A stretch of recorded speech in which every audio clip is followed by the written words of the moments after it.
The church is the mystical body of Christ set up by God on earth to gather humanity to himself as one family for divine life of heaven. It's a remarkable reality that God wanted the human race to be a single family, and the church is his way, his extension of his arms through Christ to gather humanity back to himself. As Catholics, we believe the church is one, holy, Catholic and apostolic. It is one because it's united throughout the world, and it's united in one belief, one creed, and one hope. It's holy in that it gives the source of holiness, which is Christ, and through the sacraments, the church makes the saints. The church is also Catholic because it is universal. The word Catholic means universal, and it's spread across all of time, from the coming of Christ himself to the end of time. It will be there. There's a unique apostolic succession from the first Pope, St. Peter, to the present Pope in our own time, like a golden chain that spans across time. It's also Catholic across the world. It exists in every country, in every place. And it is apostolic because it's founded on the apostles, not made up at a particular point in time, but in continuity with the church that was given from the beginning. And apostolic too, in its mission. Apostolic means to be sent out. The church doesn't just have a mission, the church is a mission to bring the whole of humanity back to God.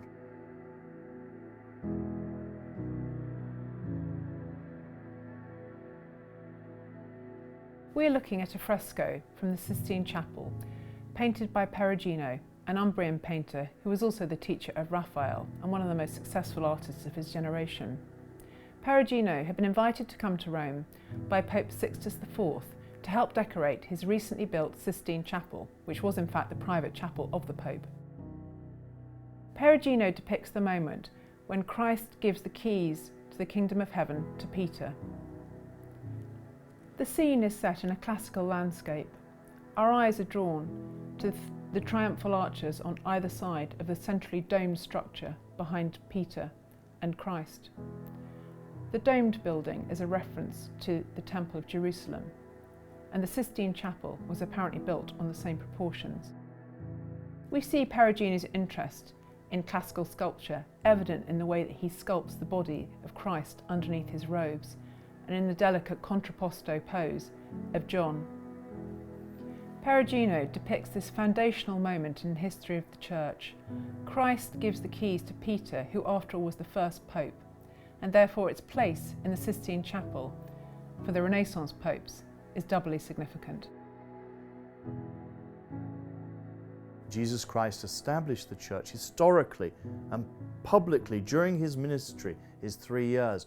He chose 12 apostles to be based on the 12 tribes of Israel, a new structure. He chose one to be his principal leader, his prime minister, built on the model of David's kingdom. He gave him the keys of the kingdom of heaven, which were the symbol of his authority. He also gave them sacraments to celebrate, rituals that would replace the rituals of the Jews, rituals that would build upon the Old Testament, would bring them to their completion. And it is these that were passed on by the apostles as they spread across the Roman Empire along the roads built by the Caesars. The gospel traveled, and the church was visible. It was visible in its structure of leadership. It was visible in the sacraments that it celebrated. And to this day, we can always find the Catholic Church through this means.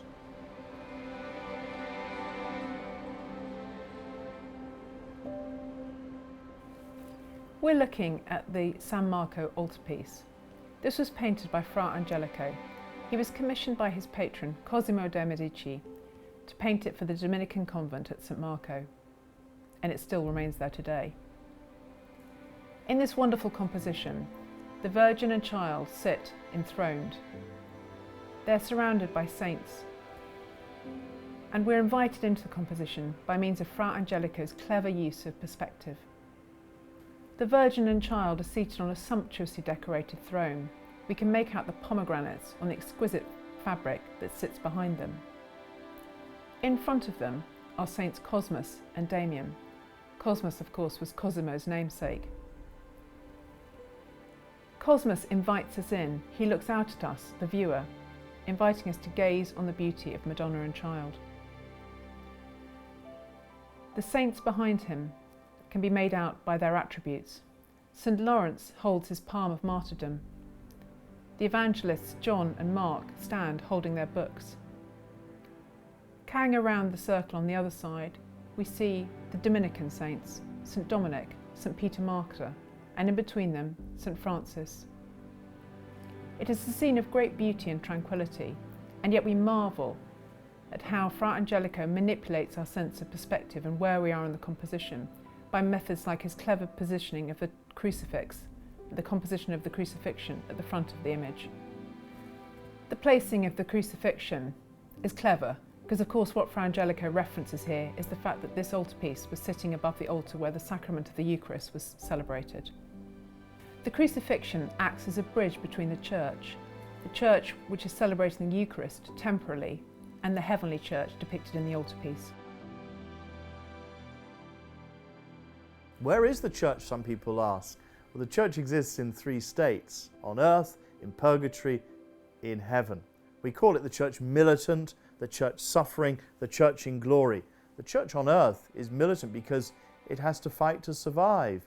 And we're still in a time of testing. We're not home yet, and there are many challenges. And the church has imperfections upon earth because the wheat and the tares grow up together, Jesus says, in the kingdom of heaven on this earth until the end. The church exists on this earth very visibly.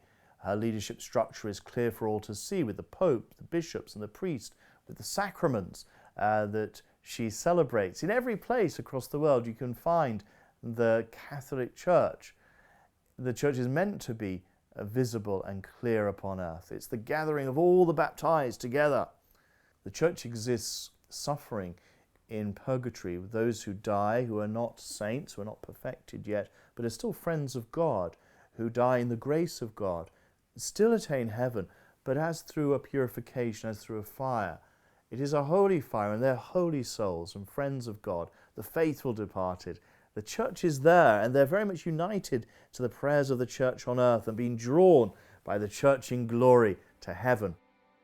The church in heaven is the church in her perfect state, the bride of Christ. There is no more imperfection in heaven. Only the saints dwell there.